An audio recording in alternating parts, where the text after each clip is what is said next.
So I'm admittedly a really big Fishmans fan. They're one of my favorite bands of all time, and they also made my favorite album of all time with 981228. Um, and just overall, they've really been a very impactful band to me personally.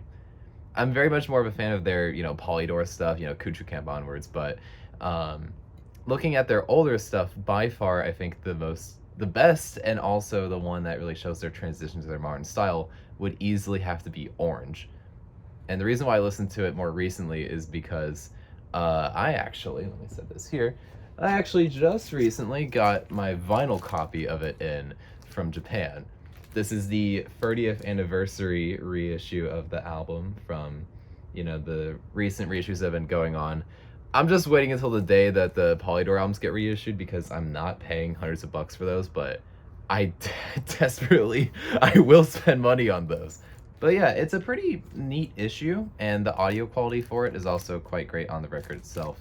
Um, and, getting this finally shipped in, along with some other city pop records I ordered, made me really revisit it, and I have to say, it just gets better every single time I come back to it.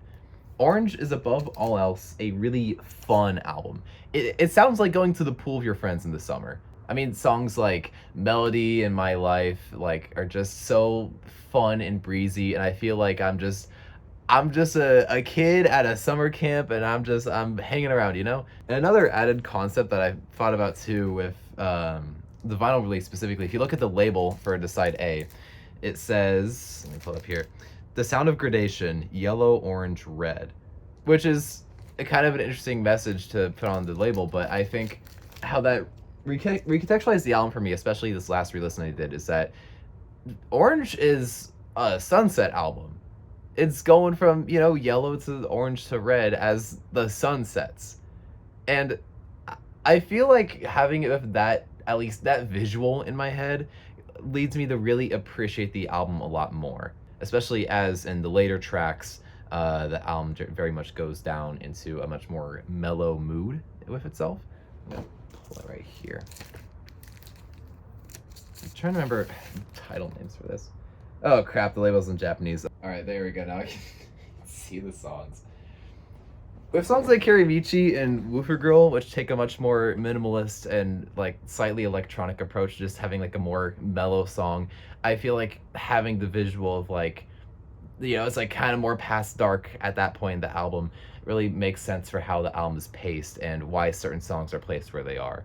It gives me a lot more appreciation for the mellow cuts, but then also the much more fun and breezy cuts earlier on in the album. Like the intro and Kaboon, which is just it's such an earworm, dude. Every single time I hear that song, I just can't stop thinking about it. Now, in terms of my favorite song, I feel like this is kind of basic to say, but忘れちゃうひととき is probably my favorite. I know that's the one with the most streams, but it's just such a nice, just very open and dynamic song. I feel like that's walking around town, you're finding your buds before you go over to the pool. That's what that song is. Although夜の想い is also really notable as an outro track. Those ending vocals are just going ba da da da da ba ba da da da ba da da. It's so fun. It's just a very smiley album. I'm smiling all the time whenever I'm hearing that. And hey, sometimes that's all I need a good reggae album to do, right? Well, I do think basically every other Polydor album does clear this one in terms of quality. There's still a lot to enjoy with Orange, and it's very evident when you're looking at their discography that this is the point where they started changing their style and going for more of a leaning more towards a relaxed, more psychedelic kind of dream pop-esque sound. And this, and hey, the vinyl issue of this is really great too.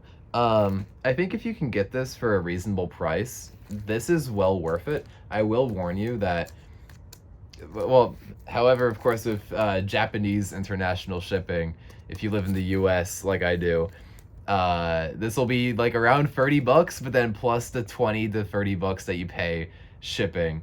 And if you're buying just this album with that shipping cost, I don't know if this is worth it.